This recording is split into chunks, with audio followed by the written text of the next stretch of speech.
Mon Dieu, que ton esprit nous accompagne et nous guide dans notre travail pour le bien de tous, pour la paix et la justice sur notre territoire et pour la reconnaissance constante de la dignité et des aspirations de ceux que nous serons. Amen.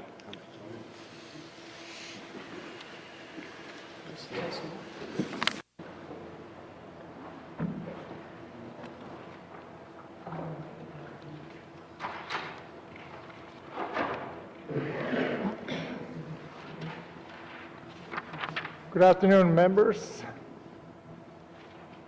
Minister's statement. Minister of Environment and Natural Resources.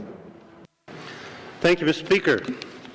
Mr. Speaker, decisions about caribou management are a shared responsibility of the N.W.T. and are made in collaboration with Indigenous, territorial and federal governments and boards that have responsibilities for wildlife management and land use planning decisions. Overall population of herd-specific management plans define monitoring management actions in the N.W.T. and play a key role in overall caribou management. As part of our government's mandate, Mr. Speaker, the Department of Environmental and Natural Resources has made commitments to implement an updated management strategy for barren ground caribou and develop a range planning framework for boreal caribou. Most caribou herds across northern Canada have been declining or are stable at low numbers. Many are at or near historic low numbers.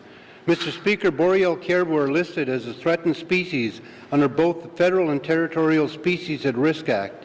Population declines across Canada are linked to habitat disturbance from industry activities such as roads, logging and seismic lines, and forest fires. Under the Federal Species at Risk Act, there is a requirement to protect critical habitat. The Act stipulates that across Canada, jurisdictions must maintain at least 65% undisturbed habitat within each local boreal caribou population range. This is a national threshold set by the Government of Canada that all jurisdictions are bound by. ENR is leading the development of a boreal caribou range planning framework outlining the GNWT's approach to meet this requirement in a way that integrates environmental protection with populations and sustainable economic development. It is made in the N.W.T. approach, drafted with co-management partners, developed with wildlife co-management boards, and with other GNWT departments through the Interdepartmental Species at Risk Committee. We have completed a draft of the boreal caribou range planning framework and will begin engagement with stakeholders and standing committees on economic development and environment in March. This work will be completed early in the life of the next Assembly. Mr. Speaker, with respect to barren ground caribou, they were recently assessed as threatened by both the Federal Committee on the Status of Endangered Wildlife in Canada and the N.W.T. Species at Risk Committee.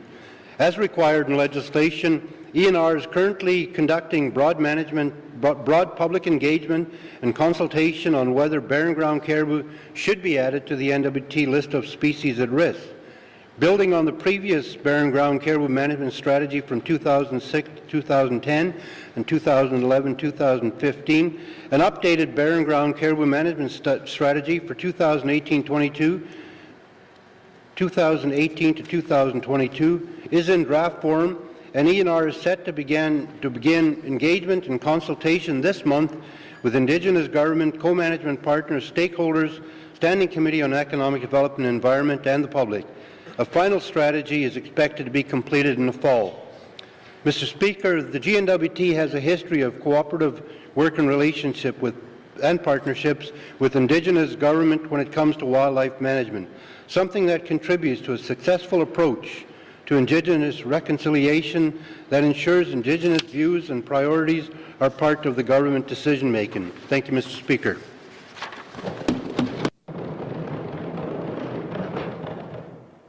Merci. Minister's statement. Minister Ike Goodman, the Minister of Lands. Thank you, Mr. Speaker. Mr. Speaker, as part of our government's commitment to create opportunities for Northerners to live and work in the Northwest Territories, the Department of Lands launched a Resource Management Officer Training and Development Program 3 years ago. Since its creation, there have been 2 graduates of the program, with another nearing completion in the coming months. These first graduates have been permanently employed with the Department of Lands, and recruiting for new resource management officers will begin shortly. The training program began with the recruitment of entry-level or Level 1 resource management officers in each of the department's 5 regional offices.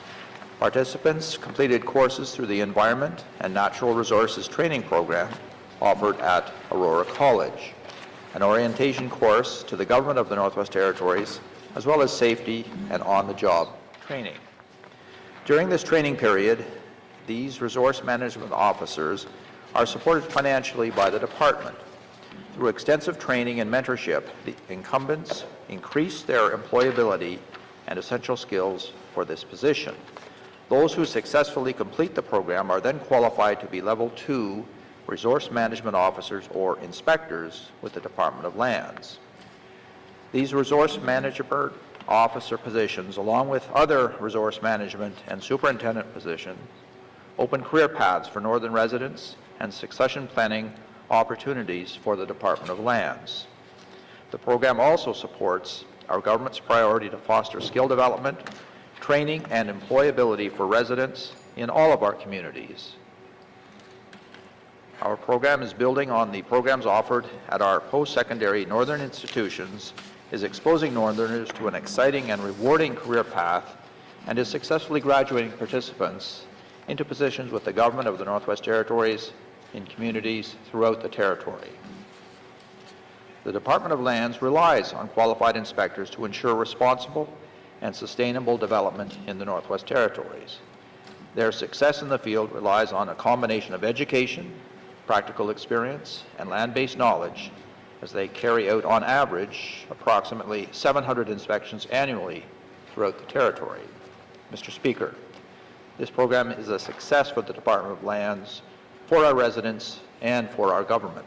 Congratulations to all those who have successfully completed the program, and I look forward to the continued success of this initiative of the Department of Lands. Thank you, Mr. Speaker.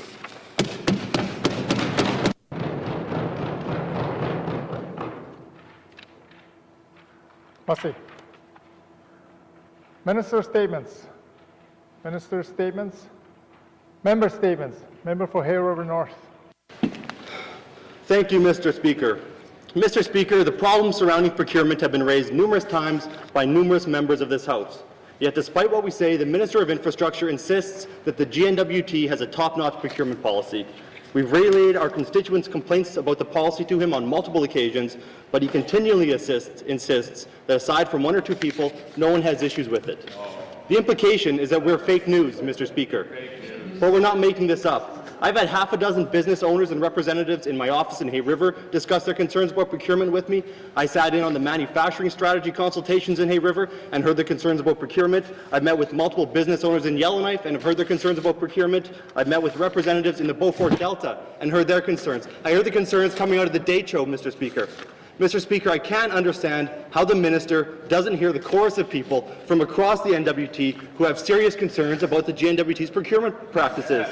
There's a growing number of small businesses that are so fed up that they refuse to do business with the N.W.T anymore. And it's not just because of the red tape, the ridiculous paperwork, or the senseless policies. It's also the arrogance and the lack of respect shown to private businesses and entrepreneurs. It's no surprise that the N.W.T has once again earned an F on the Canadian Federation of Independent Businesses annual report card. Procurement is one of the most powerful tools the N.W.T has to build capacity, grow northern businesses, and most importantly, put people to work. That doesn't seem to matter. The department would rather save a few bucks on an infrastructure project by contracting a southern company over a northern one, despite the fact that the benefit to the north in terms of skill development, job creation, and local purchasing would far outstrip any price difference. The department would rather import manufactured goods from the south than support a northern business by tweaking a departmental policy handed down from on high because it would require political will and a little bit of energy. The department would rather put on its how to do business with the N.W.T workshops than ask businesses how it can be better at doing business with them. The N.W.T's failure to use its purchasing power as a tool to support small businesses and diversify the economy runs contrary to the mandate of this Assembly and is a black mark on this government. And the fact that the minister denies there is even a problem raises serious questions. Thank you, Mr. Speaker.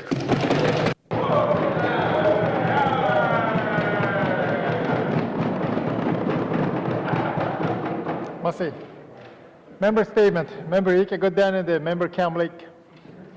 Thank you, Mr. Speaker. Mr. Speaker, this is going to be an exciting day for the Minister of Infrastructure, as a number of us today have statements on procurement. Mr. Speaker, I have raised numerous complaints around the procurement policies of this government that are adversely impacting my constituents and the constituents of many other MLAs across the territory. It's time that we took a look at these policies and made them work for the people of the Northwest Territories, not for the Department of Infrastructure. It's time that we invested in the North and use procurement as a way to grow the economy, create jobs, and enrich businesses, and also develop their capacity.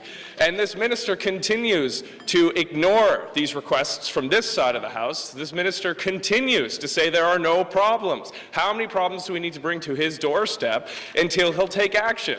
Well, we'll see, Mr. Speaker, because I have another issue I'd like to raise today. The current policy around payments, progress payments from our government for work completed is you're only allowed to receive progress payments if you can post a supply bond that is not less than 100% of the contract value. What small businesses can afford that, Mr. Speaker? And while they lack progress payments, they need to come up with the capital to complete these projects. This is an untenable situation for many small businesses. The current policy strains cash flow, especially for small businesses that still have to meet payroll, pay taxes, pay WSCC premiums, and other costs. And this is so bad it has forced some businesses into insolvency in some cases, and certainly discouraged them from competing on RFP processes. The current policy stymies job creation and restricts investment in apprenticeship training. The construction industry alone accounts for 40% of all apprenticeships in Canada, as trade contractors must limit their payroll commitments to meet cash flow expectations.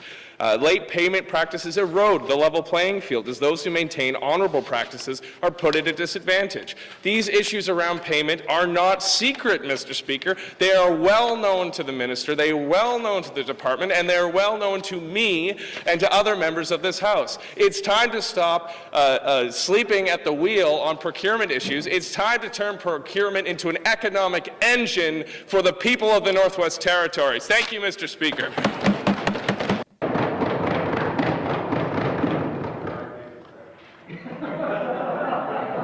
Merci. Member statements. Member Ika Godana, Member Yellowknife North. Thank you, Mr. Speaker, and it's a third round of procurement. But I'll start with some kudos, because, Mr. Speaker, I have to admit I am encouraged to see the work that this government is doing in developing a manufacturing strategy. Frankly, this strategy does support our mandate commitment to expand and grow our manufacturing sector, promote and market N.W.T. products, and aid in the professional and technological advancement of the industry. The public engagement sessions conducted last year provide significant insight into the challenges and opportunities faced by our communities. Some of the common themes are related to labor, recruitment and retention, training and development, infrastructure and geography. But, Mr. Speaker, I'd like to talk about GNWT policies and practices that are hurting our local businesses. Specifically, I'd like to echo complaints from my constituents on our procurement practices, guided by the Business Incentive Policy and the Northern Manufacturers Products Policy. Mr. Speaker, our small businesses already face significant disadvantages in being located here in the North. Instead of supporting them, it seems that sometimes our own practices are used to exclude these manufacturers from being able to compete on RFPs or contracts with the government. Frankly, there's a general lack of confidence in the GNWT's procurement processes.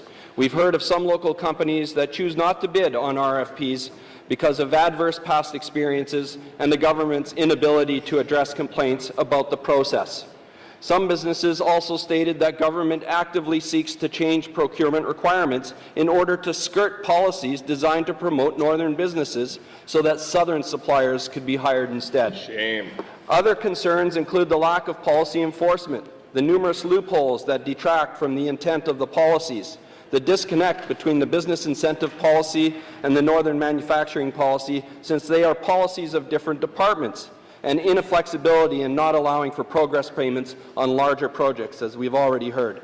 Mr. Speaker, we have the advantage of having the Departments of Infrastructure and Industry, Tourism and Investment being led by the same minister. A review and harmonization of our procurement policies is long overdue, I hope that the Minister takes this feedback seriously and restores confidence in the procurement process. We must have confidence that it is fair, so that it is fair and fulfills the intent of our mandate. Thank you, Mr. Speaker. Yes. Massey. Member statement. Member Ike Goodanind, Member DAY10. Thank you, Mr. Speaker. Mr. Speaker, I want to speak to you today about the state of housing on the Hay River Reserve. The problem is, I don't know what else I can say. I have told you that my constituents have come to me in frustration and despair. Families are forced to choose between separation, with young people leaving the community to find housing, or overcrowding, with inadequate homes degrading the fabric of family life. We have tried to work with the N.W.T. We have tried to work with the federal government. We have been patient, and yet the situation has not materially changed.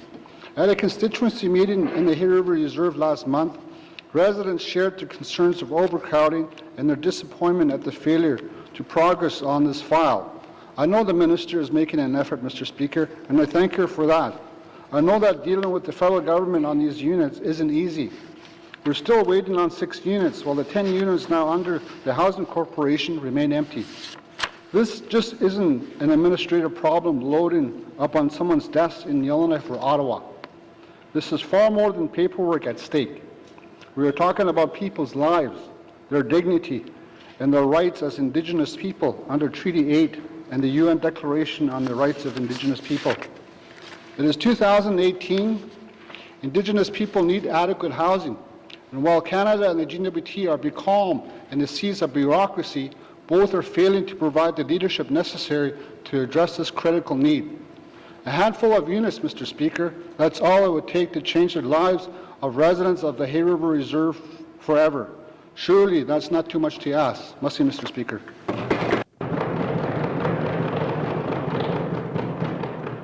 Massey. Member statements. Member for Frame Lake.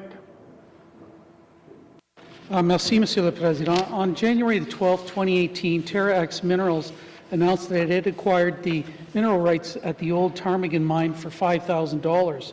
While this may be good news for some, it raises serious questions about the remediation of the site. Although this property was a gold producer in the 1940s, 1980s, and 1990s, it was abandoned over 20 years ago and is another mining public liability. Some minor remediation work has been done at the site, including signage and fencing, but the buildings are in shambles and dust from the tailings pond continues to blow around unabated. Further remediation apparently awaits negotiations with the federal government, as does the allocation of those costs between N.W.T and Canada. It's not clear why the mineral rights for the site were made available for further development while the site is under remediation. Similarly, it's not clear how the company has claimed, quotes, that it has no liability for any remediation of the previous mine site, end of quote. How will the acquisition of the mineral rights for the Ptarmigan mine site affect the ability to carry out remediation of the site? If there are exploration activities going on, such as drilling, sampling, or trenching, this could presumably impact the ability to carry out remediation. I discussed the acquisition of the Ptarmigan mine with a representative of Terra X, and they would like the property remediated as much as anyone else, but the company has encountered many problems in trying to work with N.W.T over this site and the abandoned Christorum mine. While there are legitimate concerns around liability, the issue of Good Samaritan legislation and policy deserves some attention from this government. The news release issued by Terra X on the Ptarmigan mine raises more questions than it answers, and I'll have questions later today for the Minister of Lands. Merci, Mr. Speaker. Massey. Member statement. Member Ike Goodanind, Member Nanakut. Thank you, Mr. Speaker. Mr. Speaker, industrious Northern students are already submitting their applications for work as summer students and interns with the Government of Northwest Territories. Mr. Speaker, today I want to honor their hard work and their commitments to live, work, and give back to their home communities by talking a little bit about student success. We know that quality early childhood education, whether provided at home, at play school, or through programs like the Aboriginal Head Start or Junior Kindergarten, are critical to the emotional and intellectual foundation of our children that our children need to thrive. But a foundation is just that, something to build on. As students move through primary and elementary school and then high school, they need programs that deliver core curriculum, but also programs that speak to unique community and cultural needs. Mr. Speaker, cultural programming ensures that students can remain immersed in their culture, their language, traditions, and activities throughout the course of their Western education. Plus, local people such as elders, language teachers, and hunters and trappers can be included in the planning and delivering of this programming. They can pass on knowledge, values, and traditional ways of life. Mr. Speaker, attendance at school and the completion of schoolwork fills the majority of students' waking hours for the entirety of their development, from the age of 4 to the age of 18, if not beyond. Where culture-based education is fully integrated into students' experiences, their sense of pride and community will soon follow. And with pride and cultural strength come improved performance and achievement, including attendance and marks. That's why we need to support our students to succeed both in high school and beyond, to any opportunities that they wish to pursue. Thank you, Mr. Speaker.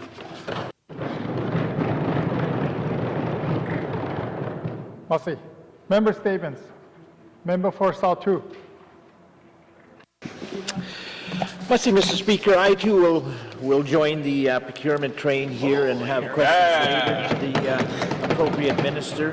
But more specifically, I see the values in the process of procurement only to ensure and build confidence in our private sector, Mr. Speaker. And to ensure confidence in our private sector, I can only ask the questions later on to the appropriate minister, more specifically in regards to the P3 process. Merci.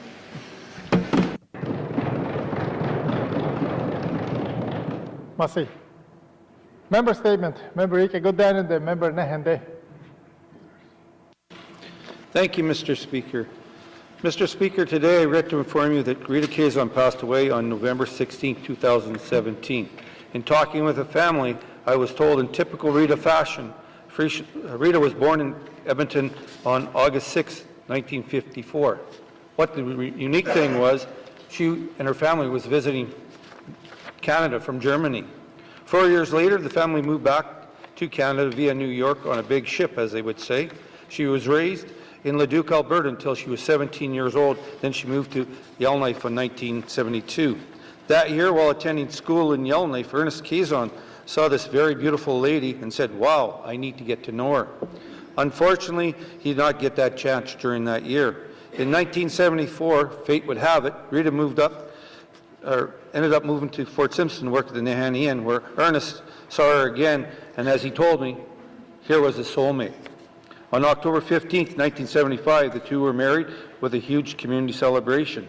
Mr. Speaker, Rita and her family were known for their willingness to foster children. She was known to be able to relate to them at a level others were not. Rita and her family fostered over 168 youth during this time. The youth felt that this was their home, and so did their friends. I had the pleasure of knowing her and her family personally. She looked after my children for a number of years. She is considered and was considered Auntie Rita to them. Rita was known for her willingness to help with the elections, regardless if it was band, municipal, N.W.T, or federal. She was an excellent resource of knowledge when it came to election issues and challenges. One time when there was an acclamation in the Nahanni riding, she was asked to go to another riding to help out, and she moved away for her family during this time.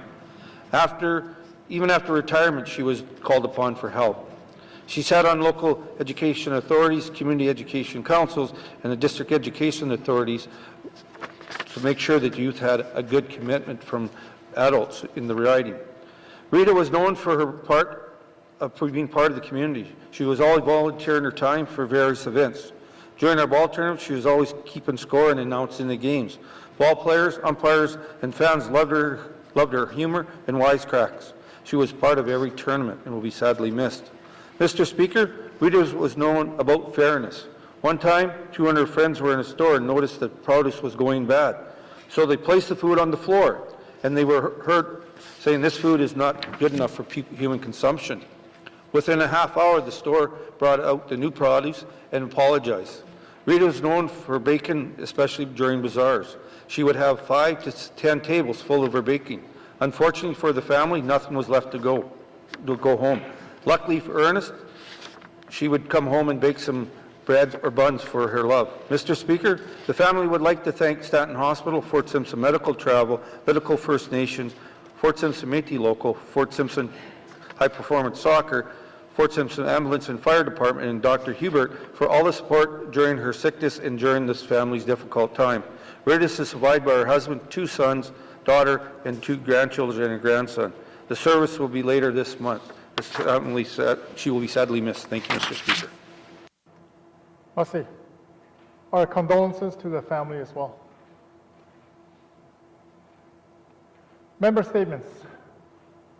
Member statements. Returns to oral questions. Returns to oral questions. Recognition of visitors in the gallery. Colleagues, I'd like to draw your attention to visitors in the gallery. We have with us, pleased to recognize Mr. David Jones, the Conflict of Interest Commissioner for Northwest Territories, who has joined us for the tabling of the annual report later on this afternoon. Please join me in welcoming you to our proceedings today. And colleagues, we have with us the distinguished guests. I apologize in advance if mispronounce your names, but I'll try my best. I'm pleased to recognize a group with us here today from Ontario Legislative Internship, and they are here this week to learn about our consensus-style government. And they are Daryl Gonzalez, Mackenzie Taylor, Shakiran Shoker, Shireen Salty, Matthew Clausen, Harmeet Sandhu, Anna Kiri, Joseph Menthel, and Cassandra Lowen. Thanks for joining us here today. Enjoy your time in the Northwest Territories. Merci for coming.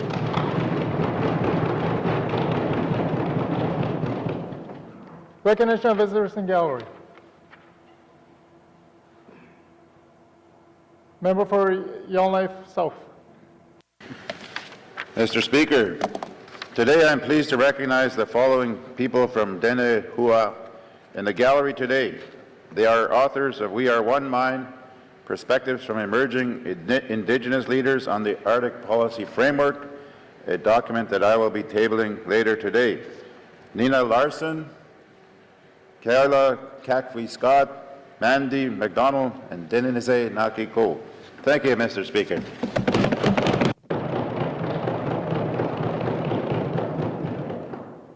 Merci. Recognition of visitors in gallery. Member for Trinity-Willowday. Mr. Speaker, I would like to recognize an interpreter that does an interpreter in my language, Mr. Tommy Onka. Thank you. Merci. Recognition of visitors in gallery. Member for Hay River North. Thank you, Mr. Speaker. I want to recognize a couple of the pages from Hay River North that have been here with us this week, Ms. Madison Beck and Mr. Richard Ignacio. Thank you. Merci. Recognition of visitors in the gallery. Recognition of visitors in the gallery. If we miss anyone in the gallery, welcome to our chambers. It's always great to have an audience as part of the proceedings. Merci. Acknowledgements. Acknowledgements. Oral questions. Member for Nahende. Thank you, Mr. Speaker. Mr. Speaker, we've heard a lot of concerns and questions about the Western Canada Lotteries Act, and soon to be hearing about some multi-sport funding of issues within the budget here. So my first question is to the Minister of Municipal and Community Affairs. Can the Minister please advise if the Western Canada Lotteries Act does it have a clause in the bill that allows the lotteries to be used for multi-sport games? Thank you, Mr. Speaker. Merci. Minister of Municipal Community Affairs. Mr. Speaker, yes. The proposed bill that was submitted to Standing Committee does have a clause in it that allows the dispersal of funds to cover multi-sport games. Thank you, Mr. Speaker. Merci.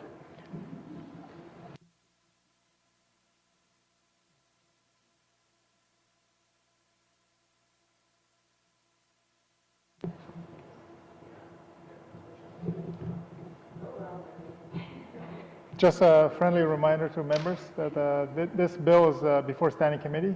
So if you can not to go in detail on specific questions, so allow further debates, but not specific details. So, Member Nahende.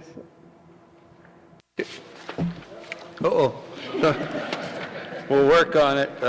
Thank you, Mr. Speaker, and I thank for that clarification on that. So it's going to be a little bit challenging, but I guess we'll go into what's in the budget, and the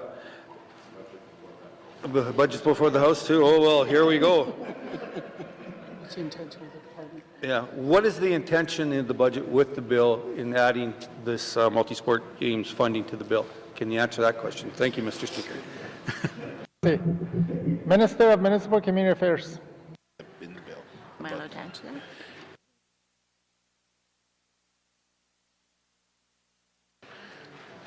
that? Basically, Mr. Speaker, why did I include the line in the bill is my understanding of the question. So I'm going to try to state that without getting into trouble for talking about the bill. Good luck. Basically, it's important. So it's important that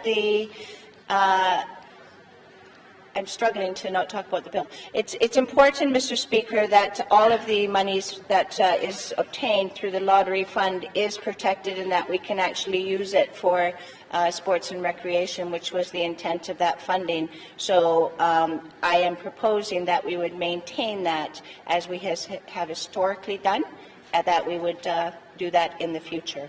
Thank you, Mr. Speaker.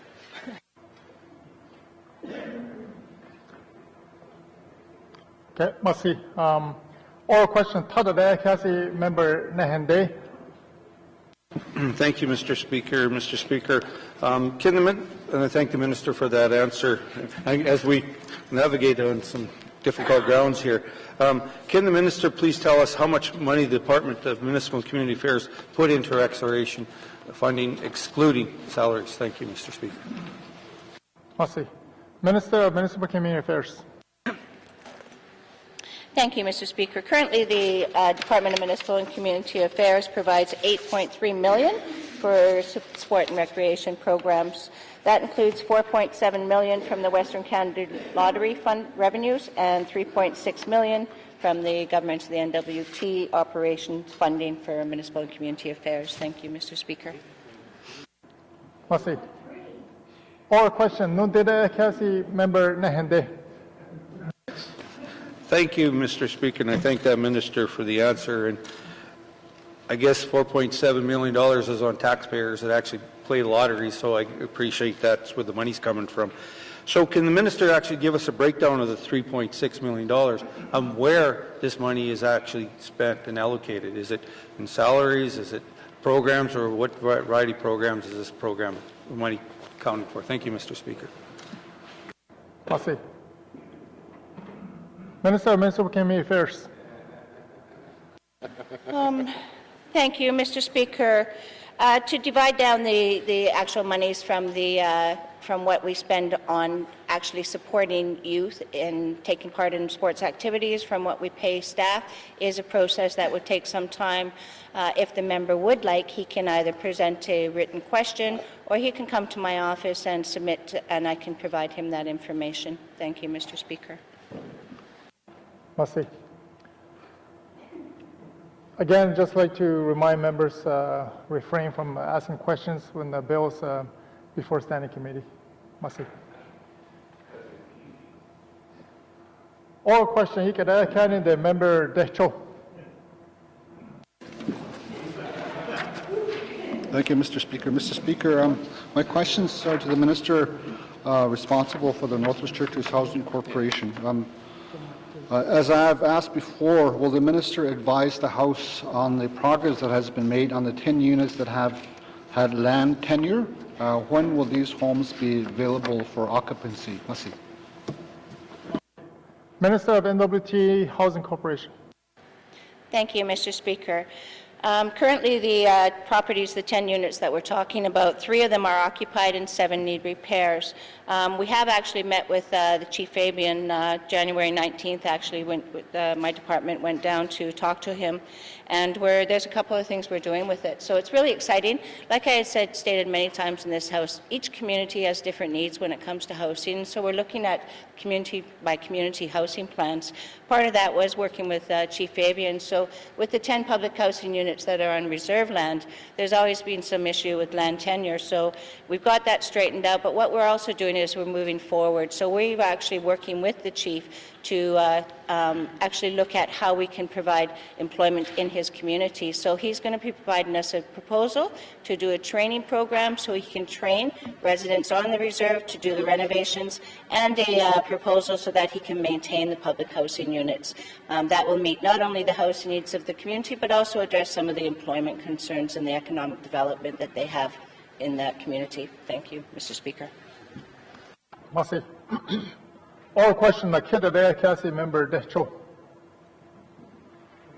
Mr. Speaker, I really have to commend the Minister for taking some extraordinary constructive steps in ensuring that, ultimately at some point more housing will be made available to the residents. So I thank her for taking those steps. The Minister indicated that 3 houses of the 10 units will be occupied and 7 need repaired. What is this current status of work to secure the remaining 7 homes? Merci. Merci. Minister of N.W.T. Housing Corporation. Thank you, Mr. Speaker. For clarification, 3 of the units are currently occupied. They're not looking at it. So out of those 7 units that are looking at needing renovations, we are working with Chief Fabian. Because of, capital plans, we have to make sure that we spread the wealth throughout all communities, all 33 communities. So in this fiscal year, we're looking at them working in partnership with the Chief, with the band, to actually develop 5 of the remaining 7 will be renovated. And like I said, we are hoping that the Chief will come forward and provide us a proposal so that we're training community members to provide services on their community. Thank you, Mr. Speaker. Merci. Oral question, DAY10 member DAY10. Mr. Speaker, the next question I wanted to ask is just the next steps. How will the Minister prioritize this work in the months ahead? She's indicated 5 of the 7 units will be renovated. Merci. Merci. Minister of N.W.T. Housing Corporation. Thank you, Mr. Speaker. So like I had stated earlier, prioritizing, we've already met with the Chief. We're waiting for him to come back with a proposal to us on how he will provide the work.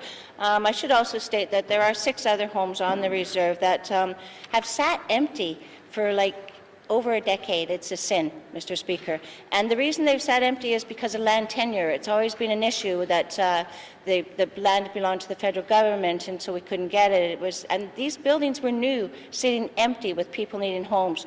So not only are we working at the public housing, we're also looking at these homes as well. Land tenure on those issues is still an issue. So we're looking at, can we change that into a home ownership? They're on the reserve. That land won't disappear. So can we do like we did with the Salt Lake River Reserve, and can we actually look at turning those units into home ownership units so that people again will actually have more housing? So is it a priority?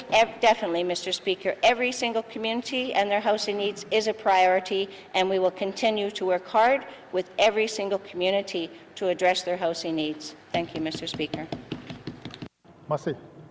Oral question, DAY10 member DAY10. Thank you, Mr. Speaker. Mr. Speaker, once again, I commend the Minister for taking those extraordinary steps in working with First Nations leaders in our small communities. And she's highlighted the model that likely could be templated and used as an example across Canada. And with the Minister willing to consider the idea of down in the future, or in the future, to invite her federal colleagues to visit the Hay River Reserve and see for themselves just the housing issues that people have to contend with. Merci. Merci. Minister of N.W.T. Housing Corporation. Thank you, Mr. Speaker. As a resident of the Northwest Territories myself, I've always felt that often people that are from living in the South don't really recognize the needs of the Northwest Territories. We're often fit into models that one size fits all. I don't believe in that model. I don't believe that one size fits all. I believe that every community, every territory, every province has distinct needs and distinct strengths. So within that philosophy, my own philosophy, every time I go down and meet with any federal minister, I not only invite them, I almost beg them to come to the Northwest Territories to see our reality, to see, like I stated, our strengths and our weaknesses, so that they can understand and so that we won't be put into a box that says one size fits all, because it doesn't fit for us. So yes, I will commit to continuing to advocate that all federal ministers come up to the Northwest Territories to visit us and to see our realities. Thank you, Mr. Speaker. Merci. Oral question, the member in N.W.T. Thank you, Mr. Speaker. Mr. Speaker, earlier I spoke of student success in the dimensions of Western and cultural education, and my questions are for the Minister of Education. Mr. Speaker, my question to the Minister is, how does the Department of Education, Culture and Employment support education authorities as well as individual schools when they want to develop unique cultural programming for their students? Thank you, Mr. Speaker. Merci. Minister of Education, Culture and Employment. Thank you, Mr. Speaker. And first and foremost, we do fund all the education authorities on an annual basis throughout the Northwest Territories. With one of our goals is ensuring that all students are grounded in the rich and diverse history, cultures, language, and heritage of our peoples. As we fund our education authorities, they are encouraged to develop local and regional courses and resources that do focus on culture, heritage, and languages, and we continue to support them.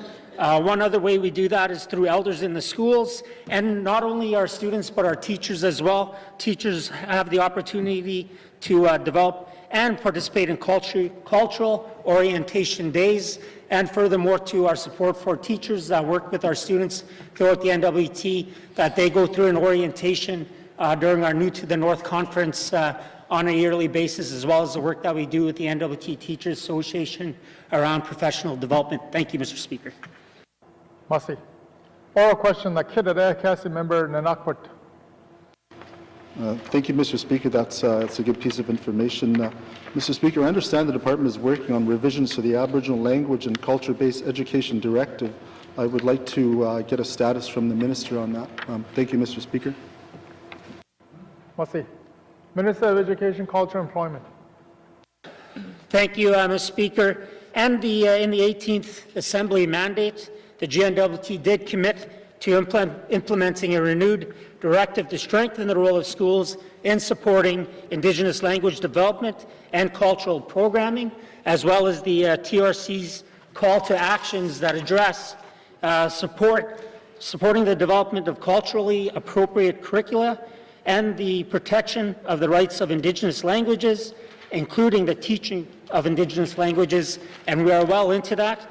As an update for this directive that we are working on, called the N.W.T JK to grade 12 Indigenous Languages and Education Policies and Procedures, that will begin being phased into all schools beginning in the 18-19 academic year. Thank you, Mr. Speaker. Merci. Oral question, Tada member in N.W.T. Thank you, Mr. Speaker. I appreciate the status from the Minister. Mr. Speaker, the Northwest Territories uses an Alberta curriculum. Can the Minister describe what kind of alterations and allowances are made to ensure that Northern students are able to see themselves and their cultures reflected into the school experiences? Thank you, Mr. Speaker. Merci. Minister of Education, Culture and Employment.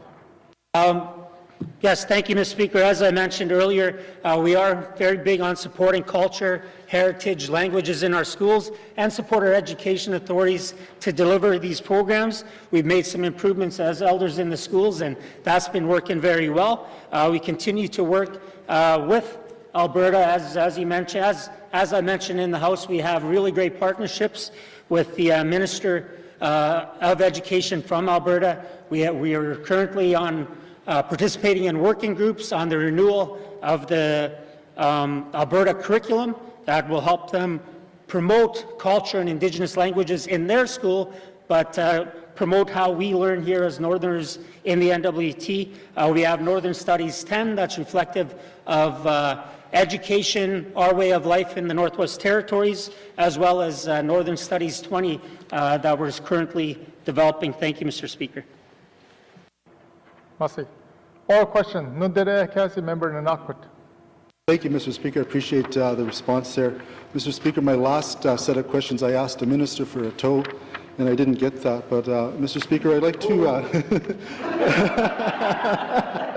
Mr. Speaker, we talk about cultural exchanges between territories and provinces. And, Mr. Speaker, I believe it's important to learn from each other in the community and prospective communities across the Northwest Territories. Mr. Speaker, my question to the minister is, does the department support a cultural exchange between students in the communities across the territory? Thank you, Mr. Speaker. Merci. Minister of Education, Culture and Employment. Thank you. Thank you, Mr. Speaker. Our education authorities, our education bodies currently receive about $9 million from EC&E to promote cultural activities, heritage activities, as well as things such as drumming, sewing, beading, traditional classes and traditional practices that we've had over the years. The elders in the school provide a big opportunity to help teach the traditions, but not only traditions and skills, but the values of our ancestors in the schools today, as well as working on revitalizing our Indigenous languages. We continue to work with all our education bodies and support our schools in promoting those programs, on the land programs, as well as I mentioned, teaching those values that we've lived so long by, and will continue to do so. Thank you, Mr. Speaker. Oral question, Canada, member Hay River North. Thank you, Mr. Speaker. Mr. Speaker, when I made my statement earlier, I was a little fired up. But I'm here to represent the people, Mr. Speaker, and the people are sick and tired of being ignored. They're exasperated, and so am I. The GNWT has failed to adequately use government procurement to grow and diversify our economy, build capacity, and employ Northerners. These are all priorities for this Assembly.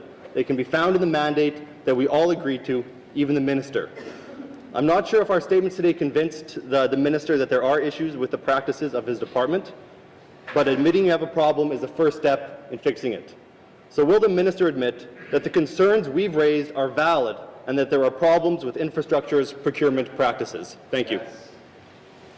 Merci. Minister of Infrastructure. Thank you, Mr. Speaker. Any concerns that are brought forward to me by any members of this Legislative Assembly or members of the public are valid, and we sit and listen to them, and my door is always open. As the comment about having procurement issues in the GNWT and that our policies and procedures are wrong, I totally disagree with the member. Our department is here to adhere to the policies that are in this Legislative Assembly. It's here to support businesses, at the same time protect the Government of Northwest Territories investment. Thank you, Mr. Speaker. Merci. Oral question, Akira Cassie, member Hay River North. Mr. Speaker, people always say to me, we voted for change, what happened? And I'm tired of saying we're working on it. I'm starting to say, let's wait another year and a half, because the answers like this are ridiculous. Mr. Speaker, I mentioned the disrespect shown to small businesses by the government. I've seen some of the correspondence sent by the representatives of the GNWT to businesses regarding procurement, and I've heard stories from business owners. Businesses are treated like children and subordinates. The government acts like business exists to serve them, not the other way around. So will this minister commit to providing ongoing customer service training to all infrastructure employees involved with procurement, the same way the Minister of Housing has done? Thank you, Mr. Speaker. Merci. Minister of Infrastructure. Thank you, Mr. Speaker. I'm glad he's asked this question or has mentioned it, because infrastructure routinely offers procurement training workshops to Government of the Northwest Territories employees. And I'll update this House as of now. The Department of Human Resource does this training calendar, and workshops are helped to design N.W.T procurement process for all procurements regardless of value, and focus on supporting Northwest Territories businesses and manufacturers wherever possible.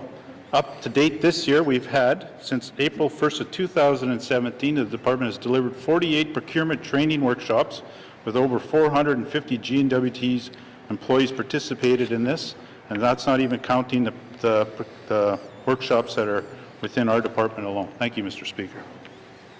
Merci. Oral question, Cassie, member Hay River North. Thank you, Mr. Speaker. My questions are focused on solutions, but it looks like I'm not going to get any. Having procurement training workshops, teaching these same tactics that are the problem is not going to solve anything. The question was about customer service, not about more of the same. Will the minister commit to reviewing the practices of his department regarding procurement to identify and fix the areas that are currently restricting small businesses from effectively competing on RFPs? Thank you. Minister of Infrastructure. Thank you, Mr. Speaker.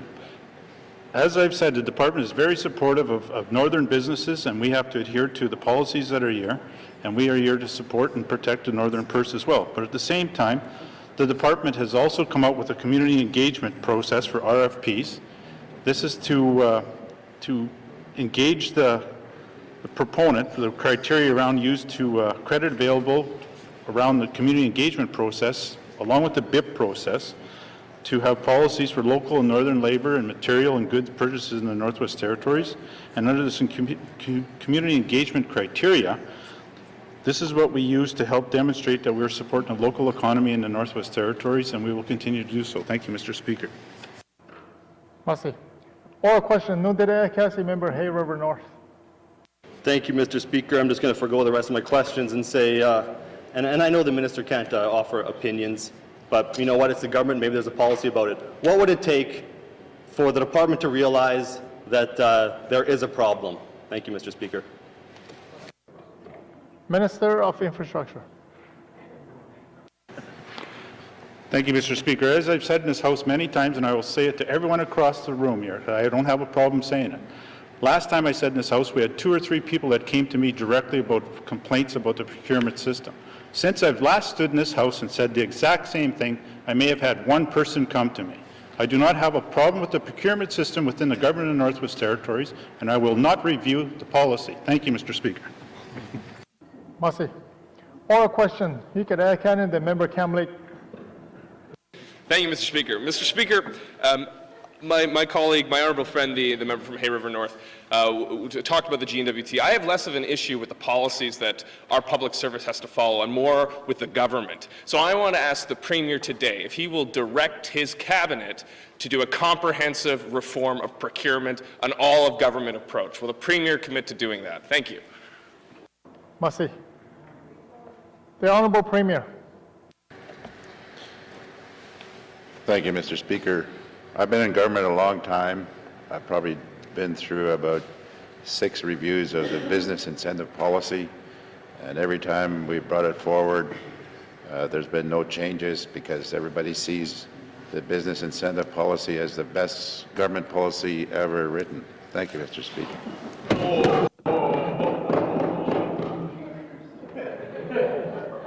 Merci. Oral question, Akita Cassie, member Cam Lake. Thank you, Mr. Speaker. My next question again is for the best Premier ever. Will he commit to amending the Minister of Infrastructure's mandate letter to include a review of procurement policies in the N.W.T? Thank you. The Honourable Premier. Thank you, Mr. Speaker. I've had many meetings with the N.W.T. Chamber of Commerce, and almost every instance when we raise concerns about procurement, it's because of a difference in understanding. And certainly if the members can provide me with a list of the problems that they see it, then we can determine whether there is actually a need for a review. And as I said, we asked, the last time I met with the Chamber of Commerce, which was about 4 months ago, we asked them to tell us what they see as the problem or what concerns they have, and then we can act on it. And certainly if we have a whole host of problems where it's warranted to do a review, we would certainly look at doing so. Thank you, Mr. Speaker. Merci. Oral question, Tadade Cassie, member Cam Lake. Thank you, Mr. Speaker. This government has just done a lengthy public engagement process on manufacturing. In some of those sessions, concerns were raised. I find it hard to believe that there are no concerns that are coming out of these meetings. Maybe the Premier's not talking to the right people, or maybe the Premier needs to listen to this side of the House.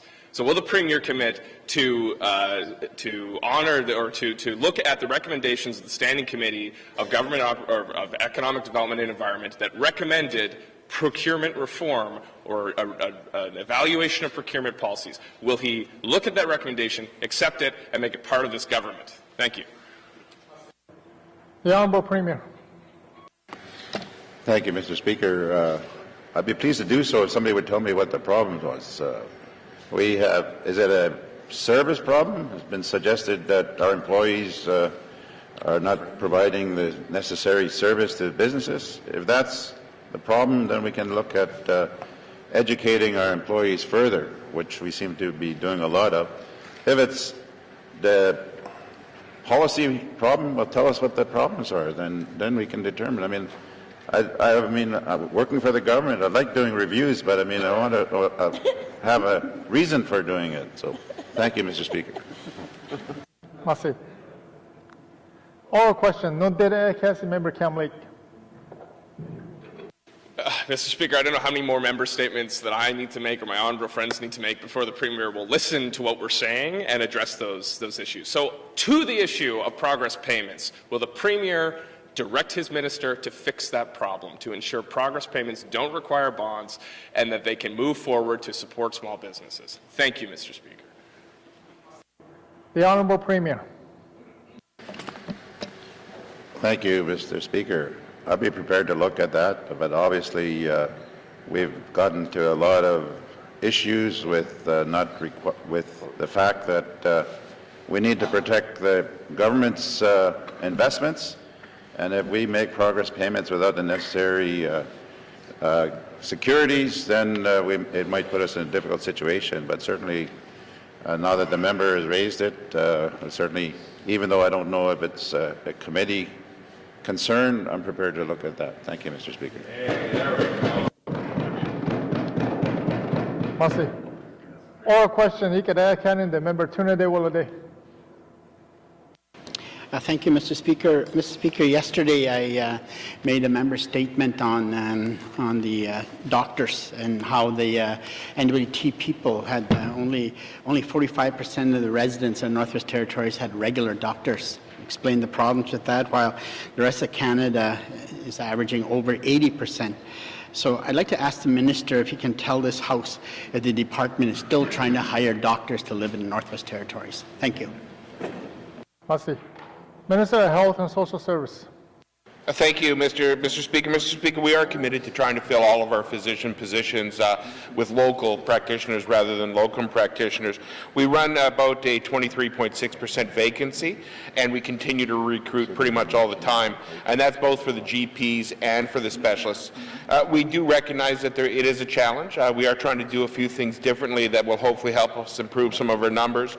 One of the things we've done is we've recently talked to the University of Alberta about running a medical residency program here in the Northwest Territories, and we're still in early days on discussion of that, but we think there's a real opportunity to get some of the students up here to do some of the residency placements, and hopefully they'll fall in love with the place as much as you and I. Thank you, Mr. Speaker. Merci. Oral question. Akira Cassie, member Tuna de Willade.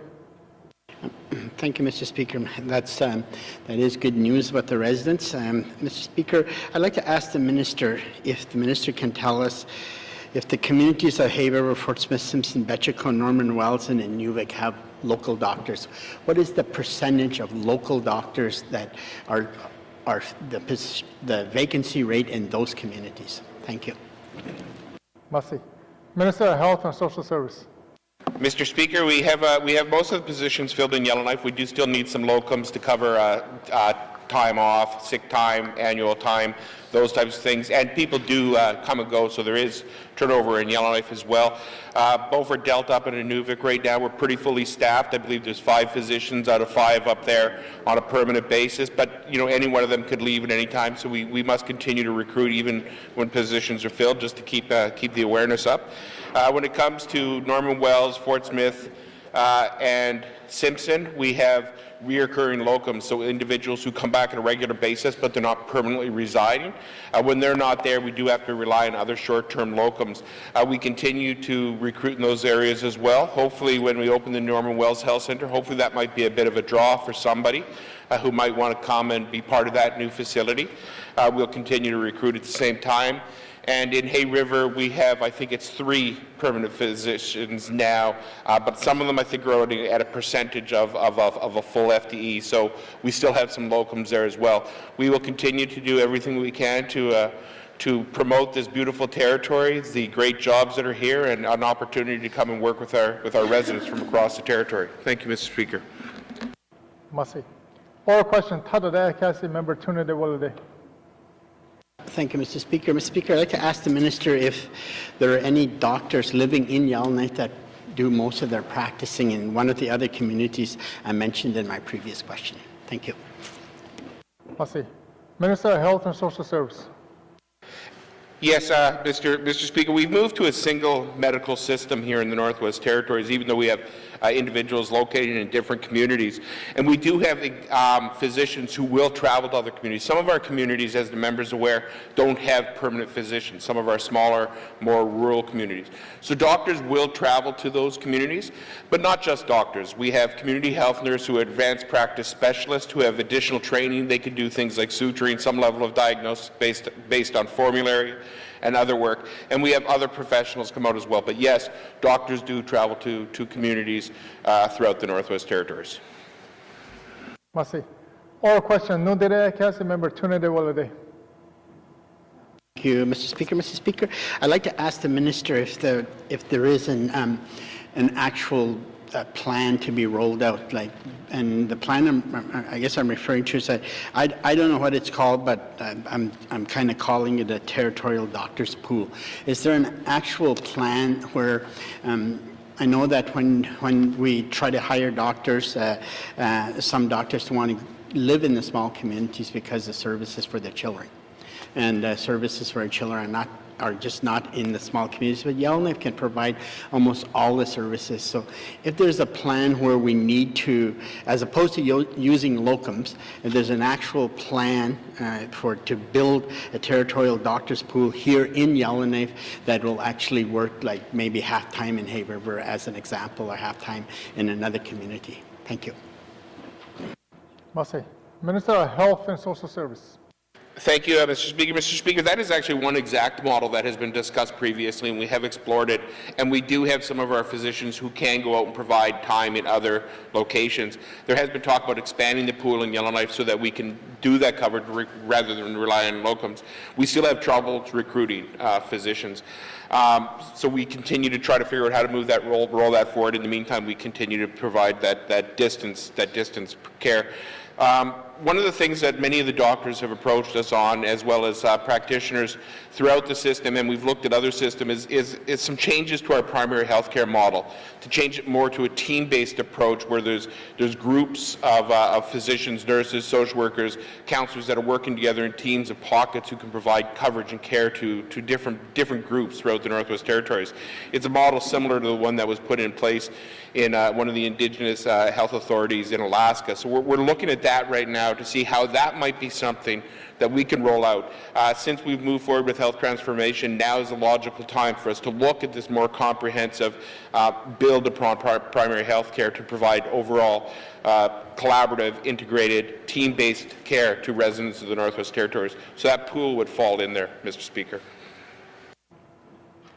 Merci. Oral question, the member Frame Lake. Merci, Monsieur le Président. My questions are not on the procurement zombie. They're for the Minister of Lands. Earlier today, I spoke about the recent acquisition of the mineral rights for the abandoned Ptarmigan mine and the problems this may cause for remediation of the site and perhaps other contaminated sites. Can the Minister of Lands tell us the current status of remediation at the Ptarmigan mine? Merci, Mr. Speaker. Minister of Lands. Yes, thank you, Mr. Speaker. I can advise that while no reclamation or remediations have started at the site, the N.W.T did complete a Phase 3 environmental site assessment and remedial action plan. This work was done in preparation for meetings with the federal government to determine respective liabilities with respect to this site. And I can advise that N.W.T officials, I think from Lands and ENR, met with Indigenous and Northern Affairs representatives to discuss the outcomes of the Phase 3 assessments and remedial action plans that were completed on that site and some other sites in 2017. The GNWT is specifically reviewing the Ptarmigan file to determine how best to negotiate the associated liabilities and costs. So we have done some risk mitigation with respect to the site, including placement of signage to restrict access, erecting a fence surrounding the main structures, placement of a gate, and placement of boulders and ditching completed at another access point. So that work has been done, but no reclamation or remediation activity has actually taken place yet. Thank you. Merci. Oral question, la Quai member Freem Lake. Merci, Monsieur le Président. Thanks to the Minister for that information. Can he tell us then, has there been any cost estimates prepared for the reclamation remediation work at Ptarmigan Mine? How much is it going to cost the taxpayers to remediate this site? Merci, Mr. Speaker. Merci. Minister of Lands.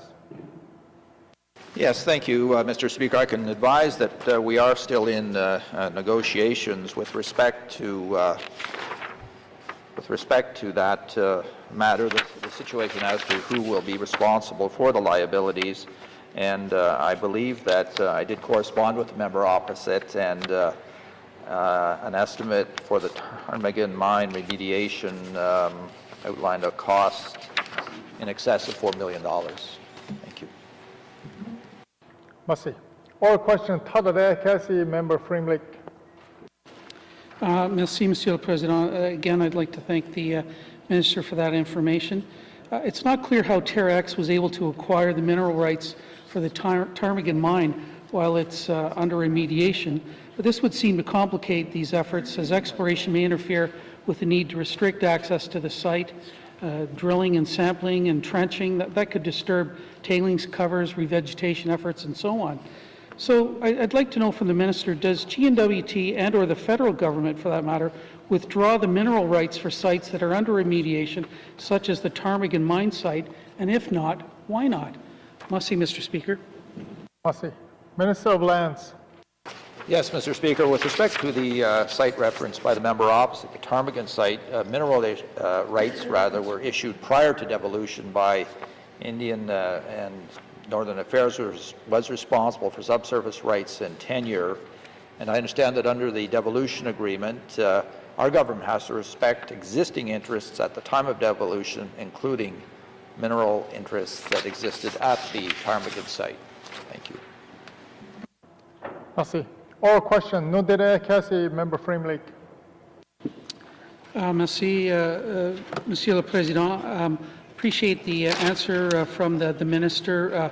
I can tell him, though, that the mineral rights have been withdrawn underneath Giant Mine, so I don't know why we don't ensure that mineral rights are withdrawn for sites that are being remediated or under consideration for remediation, but I want to move on. TerraX indicates in its news release that it has no responsibility for environmental contamination or remediation of the Ptarmigan mine site. Can the Minister tell us whether TerraX was given any kind of an indemnity or release by GNWT or Canada in acquiring these mineral rights, and how the company can make such claims in its news release? Merci, Mr. Speaker. Merci. Minister of Lands. Yes, thank you, Mr. Speaker. I also had the opportunity of looking at the press release, which does contain the line that TerraX has no liability for any remediation of the previous mine site. I can advise that this government has not given an indemnification. I cannot speak for what the federal government may have done.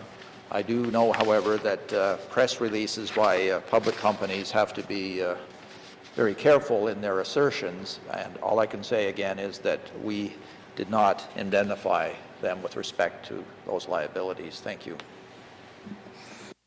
Merci. Oral question, he could add Canyon, the member South True. Merci, Mr. Speaker. Earlier I mentioned I was going to be talking about the procurement for the P3 projects that we seem to be, this government seems to be leaning more towards in that process of tendering. My question to the Minister of Finance is, can the Minister confirm the GNWT's P3 policy allowance for N.W.T vendor preference within that policy? Masi. Masi. Minister of Finance. Yeah, thank you, Mr. Speaker. Mr. Speaker, the P3 policy was enacted in May of 2011. I'm not sure the whole contents of the particular policy, but I do know when they're putting a proposal together and that's presented, there's a number of factors that are taken into consideration when choosing a successful proponent, and I would have to confirm it, but I think the question that the member asked would be one of the items that they look at. Thank you, Mr. Speaker. Masi. Oral question, Nakira Reakasi, member Satu. Thank you, Mr. Speaker. The driven approach for the P3 public-private partnership initiatives is to incorporate a P3 corporation, which this government has done. And on our general tendering process, previous governments have incorporated the BIP policy to allow northern preference and giving that extra advantage to the local seasonal operators of our business community. In the concessionaire agreement that follows as part of the P3 initiative or tendering process, can the Minister confirm whether there is a BIP similar allowance in that concessionaire agreement? Masi. Masi. Minister of Finance. That's right. Yeah, thank you, Mr. Speaker. Mr. Speaker, I would think not. The P3 projects that we do bring forward are usually very large projects that exceed the $5 million limit. Thank you, Mr. Speaker. Oral question, Tada Reakasi, member Satu. Mr. Speaker, will the Minister share some of the information on the highlights of the process for the P3 tendering process within the RFP? Thank you. Minister of Finance. Thank you, Mr. Speaker. Mr. Speaker, I'd be happy to, if members have questions on the P3 process, I would be happy to provide a briefing to the members, or I can have a conversation with the member from SATU. We believe that P3 projects, we've had 3 of them that are, one's in the operation phase, one's in the construction phase, and one is actually in the procurement phase. And then we have 3 that we are looking at feasibility study business case for them. And we'll continue to provide members with regular updates on the P3 projects as we go forward. Thank you, Mr. Speaker. Oral question, Nundere Akasi, member Satu. Speaker, I look forward to the information on the process and the schedules from the Minister. Masi. I take that as a comment to the Minister. Oral question, Nikada Kaninde, member Yellowknife North. Thank you, Mr. Speaker. Mr. Speaker, my questions are for the Minister of Industry, Tourism, Investment, or sorry, of Infrastructure with regard to procurement. A few more around procurement. Mr. Speaker, I worked for the Housing Corporation for a few years, a number of years ago, and honestly, I was in a department that dealt with procurement on a regular basis. I recognized on an ongoing basis that there were some flawed processes. There was nothing wrong with admitting that, and that there's a need for continual improvement and review in order to improve these processes. So maybe what I'll do is I'll start by asking the Minister if, first of all, does he believe that the GNWT procurement practices are fair to begin with?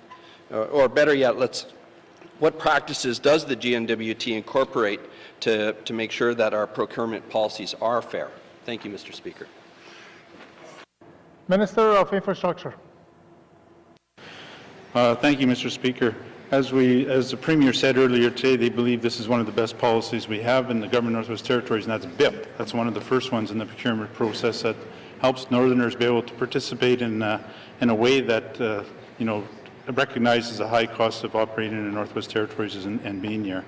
We also, as I've said earlier today, we have the community engagement process that's involved in the RFP process to help businesses when they're bidding on the process to add on to BIP to give them more points basically for northern labor, northern materials suppliers, these sorts of things with huge community engagement criteria. Thank you, Mr. Speaker. Merci. Oral question, Nakita Cassie, member Yellowknife North. Thank you, Mr. Speaker. Mr. Speaker, let's take it to another step. I mean, we've heard earlier today that a number of MLAs have heard from constituents, in particular businesses in their constituencies, that feel that at times things are maybe not as fair as they ought to be. I'd like to ask the minister that if a vendor feels that a procurement policy wasn't fair, what kind of measures does the government have that a vendor can maybe make an appeal, or is there a committee in which a vendor can voice a complaint and be heard? Thank you, Mr. Speaker. Minister of Infrastructure. Thank you, Mr. Speaker. Yes, that's a great question. Back in 2010, the Auditor General did a review, or 2009, I guess I believe was, did a review of the department, and it was brought forward at that time that we should have a vendor complaint system. That was incorporated in 2010, and since 2010 until December 31st of 2017, we've had 22 complaints through that process, and only 2 have ever found merit. Thank you, Mr. Speaker. Merci. Oral question, Tada Cassie, member Yellowknife North. Mr. Speaker, so it seems to me that they actually are hearing the voice of business after all, that it turns out that there is a venue in which they can hear some of these complaints. The question becomes, does the public know well enough that they have this option, and that there is this portal or this venue in which that they can share complaints? Because quite frankly, what we're hearing today is a number of them still haven't been heard. The Premier alluded to earlier that he's asking us that if there's concerns to bring them forward, they'd be happy to address them. I'm wondering if the Minister of Infrastructure, once again, will turn that around and reach out to the people and hear from them, rather than hearing it through MLAs. Will the Minister please undertake a review and do a public consultation to hear what the public has to say about our procurement policies, so he can hear it firsthand? Thank you, Mr. Speaker. Merci. Minister of Infrastructure. Thank you, Mr. Speaker. As I just mentioned, since 2010 we had 22 complaints. That's in 8 years. 2 had merit. For example, this year, the last calendar year, we've had 362 contracts go through infrastructure based on, that's not counting the contracts awarded by infrastructure on behalf of other departments, but put this into context, we had 362 contracts valued at $136 million. As I've stated in this House, I have had 2 or 3 people come directly to me about the process and complaining about it. The vendor complaint process clearly shows there's not an issue. 22 people complained since 2010, and 2 have had merit. Thank you, Mr. Speaker. Merci. Oral question, Nundere Cassie. Oral question, Ikere Kani, the member Kamlik. Thank you, Mr. Speaker. Mr. Speaker, I have questions for the Minister of Infrastructure. So I want to get to this Sometimes issue. it's just your day. I want to get to this issue of payment, and prompt payment in particular. I have previously raised this issue in the House. But there's movement in our country on making this process fairer, more transparent, and more timely for subcontractors and businesses who benefit from government procurement, especially in the construction industry. So 3 of the sections set out in Ontario's new Construction Lien Act ensure that set out that the owner's payment obligation is transferred down to the contractor. The contractor's obligation is then transferred down to its subcontractor, and the subcontractor's obligations are down to their subcontractors. So in a sense, when payment's received, it moves down the chain, and there's a legal basis for it to move down the chain, and we don't run into issues, payment issues of people down the line. Has the minister completed his review of that legislation? Thank you. Minister of Infrastructure. Thank you, Mr. Speaker. And the member is correct. He has brought it up in the House last year. And since then, the Department of Infrastructure has introduced a prompt payment issue to the Procedures Working Committee. They are having a look at this thing. Ontario has just recently passed this as prompt payment legislation. They're the only ones in Canada that have done it. The federal government is having a look at doing this.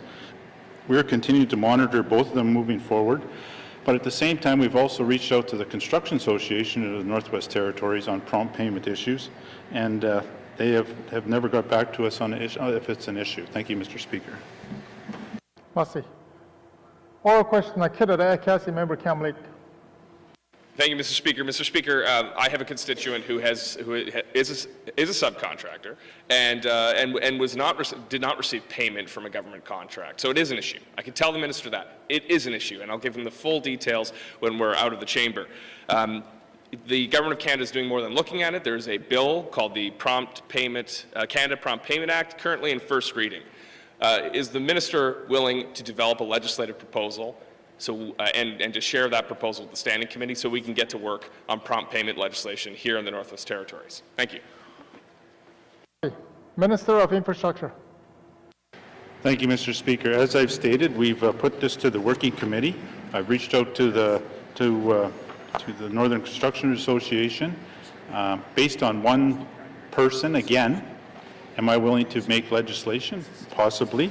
But I'm willing to sit down with the Construction Association and see if this is something that's utter importance that needs to be done in a timely manner to have a look at it.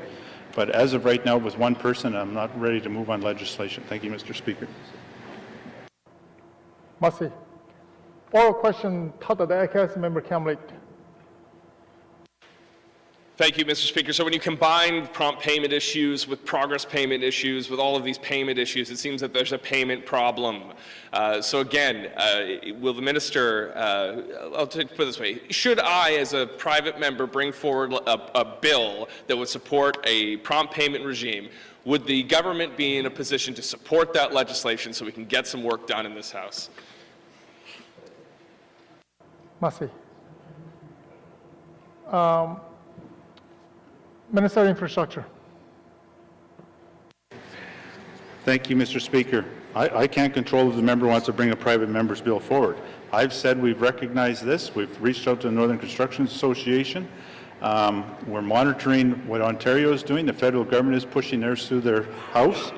As far as progress payments goes, that's a total different issue around prompt payment. Progress payments seems to be an issue around the manufacturer's goods. We're coming forward with a manufacturer strategy, what we heard document, and if that's an issue in those documents, then we'll sit down and have that discussion. Thank you, Mr. Speaker. Merci. Oral question, Nundada Cassie, Member Cam Lake. Thank you, Mr. Speaker. Mr. Speaker, if the manufacturing strategy doesn't include a section on progress payments, prompt payments, doesn't include a clear policy direction in that strategy to resolve this issue. Thank you. Merci. Minister of Infrastructure. Thank you, Mr. Speaker. We've went out and talked to all the manufacturers in Northwest Territories. We've went to all the regions and had this discussion. I will be tabling in this assembly, in this session, what we heard report around the manufacturer strategy. I haven't even had a close look at it myself yet, but I suspect if this is an issue with the manufacturers, it will be in the what we heard report, and we will have a look at it. Thank you, Mr. Speaker. Merci. Colleagues, I'd like to draw your attention to visitors in the gallery. We have with us Mr. David Ramsey, former minister, former member. Welcome. And I'd also like to recognize a constituent from Bishop Conley Wichingon that's here with us. Merci for coming.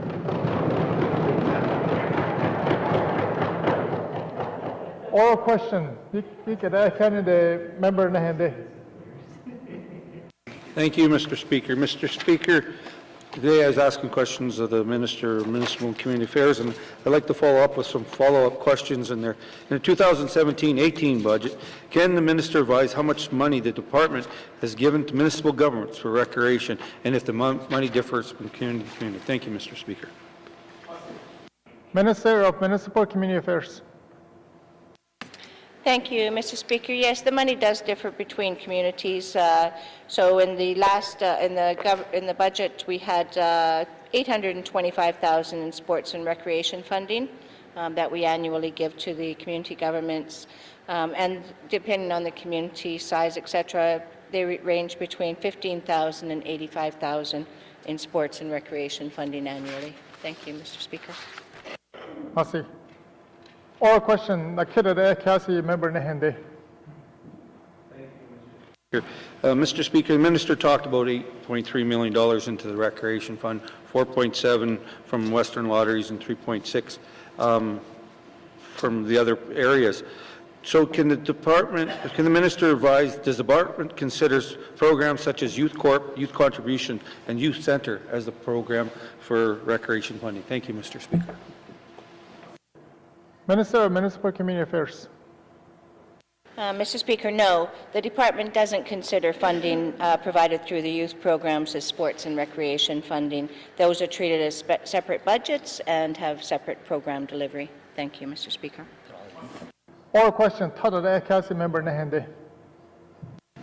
Thank you, Mr. Speaker, and I thank the minister for that answer. And I guess I'm going to have to sit down with the minister and get a clear understanding where this money is, because I don't think the numbers are crunching together as we should. So my last question here, does the department consider Children and Youth Resiliency Program as a recreation program or something different? Thank you, Mr. Speaker. Merci. Minister of Municipal Community Affairs. Speaker, no. The department doesn't consider the Children and Youth Resiliency Program as a part of its total for sport and recreation funding. Thank you, Mr. Speaker. Oral question, Nundida Kasi, member Nehende.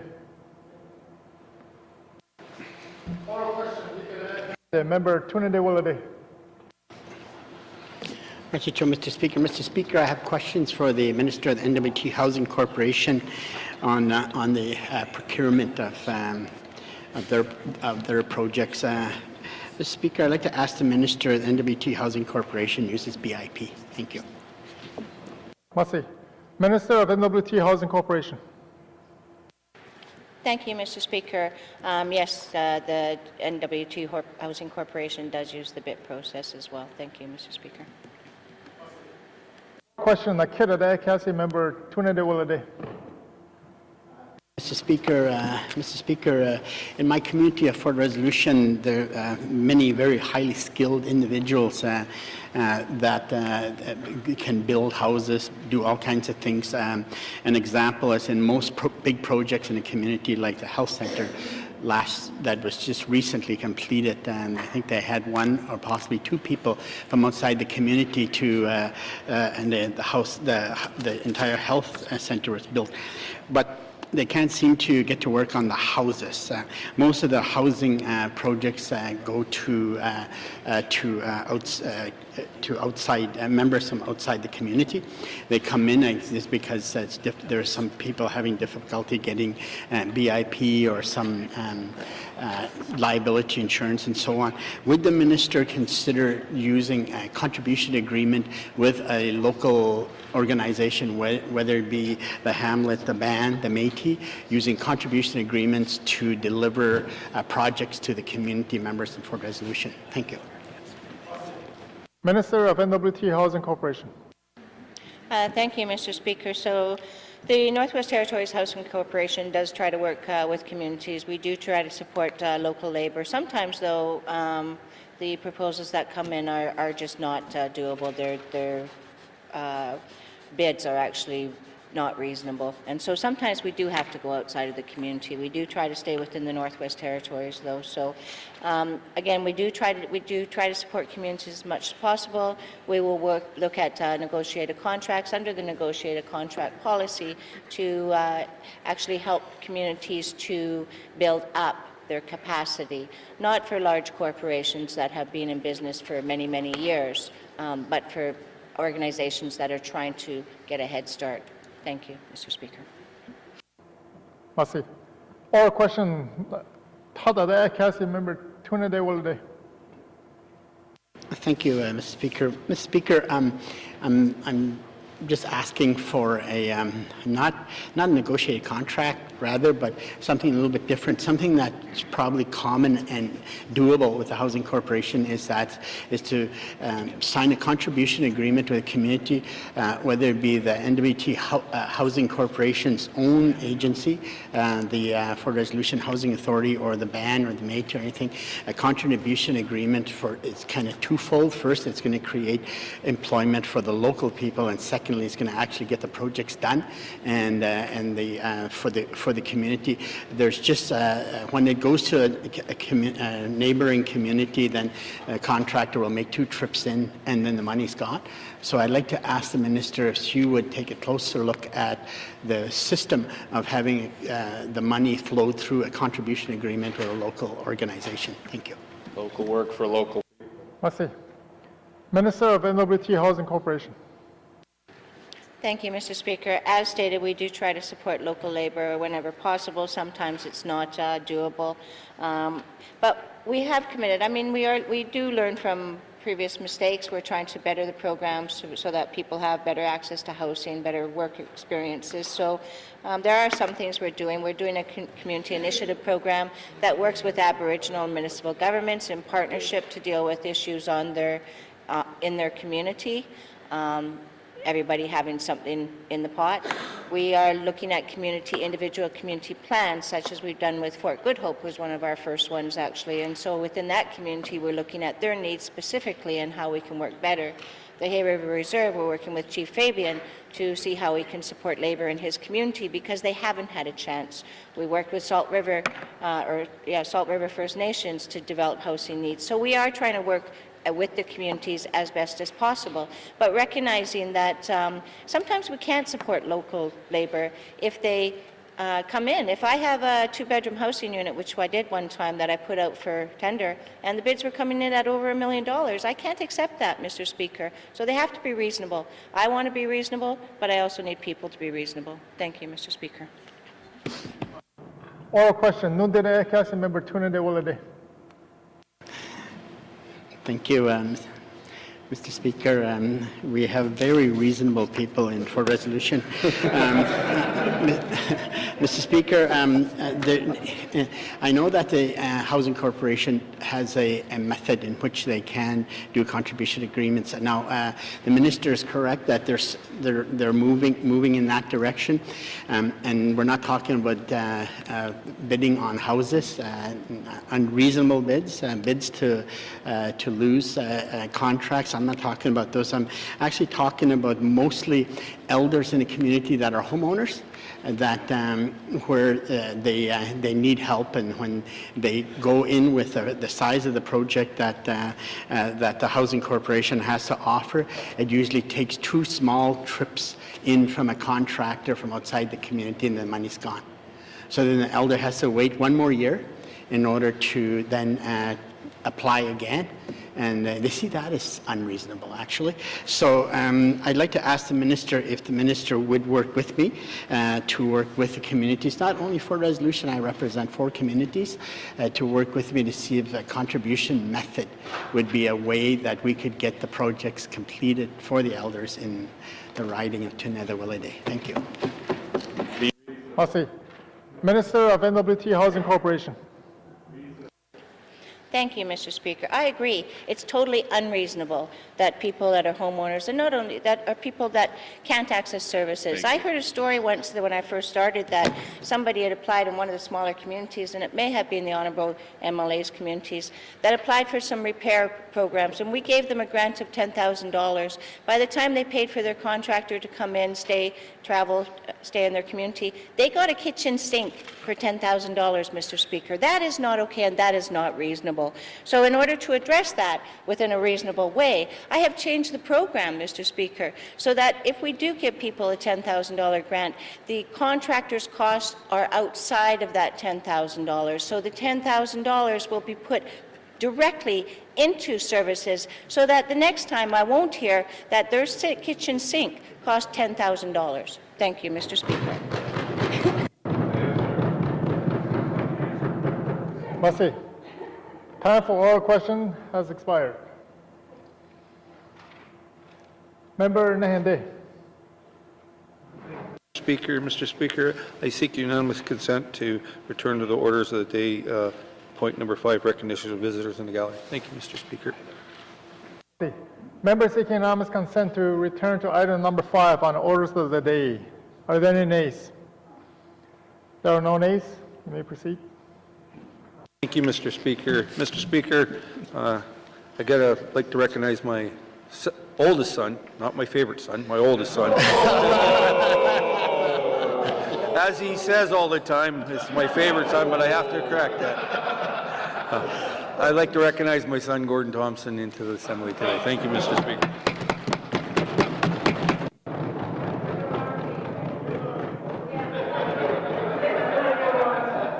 Well, Gordon, you just have to work hard at it.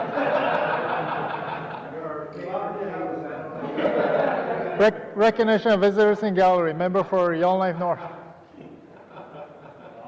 Thank you, Mr. Speaker. Mr. Speaker, I too want to take this opportunity to recognize and welcome Yellowknife North constituent, former member and former Minister Dave Ramsey. I'll see. Recognition of visitors in the gallery. Recognition of visitors in the gallery. Written questions. Written questions. Returns to written questions. Returns to written questions. Replies to Commissioner's opening address. Replies to Commissioner's opening address. Replies to budget address day 5 of 7. Member for South 2. Mr. Speaker. The annual budgets of the government of Northwest Territories is basically covering two major areas. Number 1, operations and maintenance. Number 2, capital spending for upgrades of our continuous infrastructure. Our capital spending helps provide investment certainty for the businesses that operate within our territory as well as investors.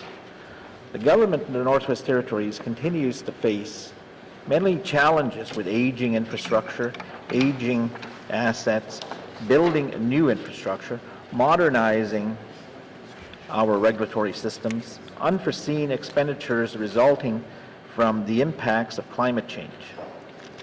And we need to maintain public confidence in our delivery of programs and services. The principle of government, Mr. Speaker, outside of normal day-to-day operations is to develop resources using responsible practices. These include a sound regulatory system, regime, modernizing legislation, public engagement, and most importantly, working with the Indigenous landowners. Only with our vision for prosperity in the Northwest Territories, prudent and proper targets for our work, independence, and sound investment will we achieve our destiny. Excuse me. Encouraging and expanding industry's presence in the North is achievable if we have a fair regulatory climate and effective land access systems. Industry's presence create royalties and corporate income taxes as well as meaningful jobs. Corporations also provide meaningful benefits directly to the communities. One only has to look at the $500,000 for school books for Indigenous youth, $600,000 to assist the construction of the Kimberlite Career and Technical Center here in Yellowknife, as well as the $100,000 cement floor for the Litchell K Arena, just to name a few. It is important that we train northern workers for the jobs in industry. The Government of Canada contributes to the Mining Training Society, which runs a variety of programs to develop staff for the resource sector and improve the safety knowledge of the workplace. Creating a vibrant, sustainable economy means balancing the needs of our remote northern communities, regional centers, and the capital city, while maintaining affordable programs and services for both residents and governments. We might view these as fixed income for our territory. Spending by government helps to sustain ourselves as well as provide economy confidence. Mr. Speaker, the 2018-2019 budget address forecasted $84 million less in revenue than the first year of our term. This can be attributed to the world commodity prices beyond our control, tax decisions by corporations operating here, and temporary closure of the Enbridge Line 21, which triggered the stop work order for the production of the Norman Wells oil field. I voiced my support for the repair of this pipeline at the public hearings last October and this past January of the National Energy Board and the Northwest Territories Land and Water Board. Now it seems the pipeline repair will proceed, adding $53 million in replacement and repair expenditures to the local economy over a 5-year period. Pardon me, over a 5-month period. In addition to the repair, royalty revenues will resume after the operations start up again and oil begins to flow. This is a prime example of our regulatory system in collaboration with all stakeholders, including local Indigenous communities, including the supports for industry. Collaboration is needed for the health of our economy and our government's revenue. We live and work in a remote area with high cost for almost everything we need and everything we do. But our distance from the rest of the world does not free us from the pressures of global pricing. These are very real challenges for industry and for our government. Our government also faces the challenge of replacing aging infrastructure and assets. We can only put off that kind of spending for as long as again. Again, it is the question of balancing, figuring out how to keep our programs and services as well as meet the needs of our infrastructure. It is pretty clear that our government cannot satisfy every need with the resources it has at hand. It is just not possible. Priorities had to be set, and we have done the best we could. Both regular MLAs and our cabinet friends across from us have worked very hard on the business plans that led up to Budget 2018-2019. Everything considered, the budget we have before us is not as bad as one would think. We might polish the edges a little bit, and we certainly need to work with the Government of Canada to get additional resources with the programs announced. I would not recommend increasing taxes until we have exhausted all options available.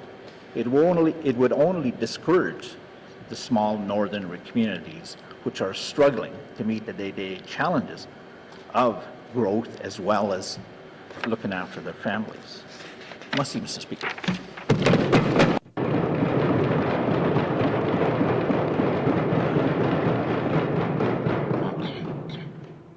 Merci. Replies to budget address day 5-7. Replies to budget address day 5-7. Petitions. Petitions. Reports of standing special committee. Reports of standing special committee. Reports of committee on the review of bills. Reports on committee on review of bills. Tabling of documents. The Honorable Premier. Mr. Speaker, I wish to table the following document released by the N.W.T, a report prepared with the Gordon Foundation entitled "We Are One Mind: Perspectives from Emerging Indigenous Leaders on the Arctic Policy Framework." Thank you, Mr. Speaker. Massey. Tabling of documents, Minister of Lands. Mr. Speaker, I wish to table the following document entitled N.W.T. Surface Rights Board 2017-2018 Budget, Strategic Plan, Business Plan, and 5-year forecast. Thank you, Mr. Speaker. Massey. Tabling of documents, Member for Frame Lake. Merci, Monsieur le Président. I'd like to table the following 3 documents. Number 1, Many Ways to Lose $1 Billion, How Governments Fail to Secure a Fair Share of Natural Resources Wealth by Dr. Don Hubert, published What You Pay Canada. Second document, press release, NGOs encourage G&W-T to modernize, to produce modern mining legislation dated December 6, 2017. Last document, Mr. Speaker, is a new shared Arctic leadership model produced by Mary Simon, Minister's Special Representative, dated March 2017. Merci, Mr. Speaker. Tabling of documents. Pursuant to Section 99 of the Legislative Assembly and Executive Council Act, I hereby table the Northwest Territories Conflict of Interest Commissioner Annual Report to the Legislative Assembly for 2017.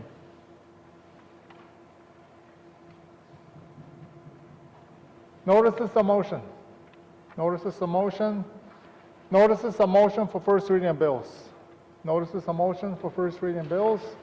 Motions. Motions. First reading of bills. First reading of bills. Second reading of bills. Second reading of bills. Consideration Committee of the Whole Bills and Other Matters. Minister Statement 1-18 bracket 3. Minister Statement 19-18 bracket 3. Table document 63-18 bracket 3 with member Hay River North in the chair.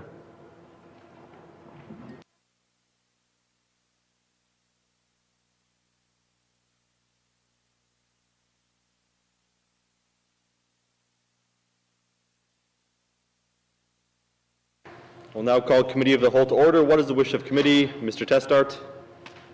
Thank you, Mr. Chair. I move that the chairman leave the chair and report progress. Thank you, Mr. Testart. There is a motion to report progress. The motion is in order and non-debatable. All those in favor? All those opposed? Motion is carried. I will rise and report progress.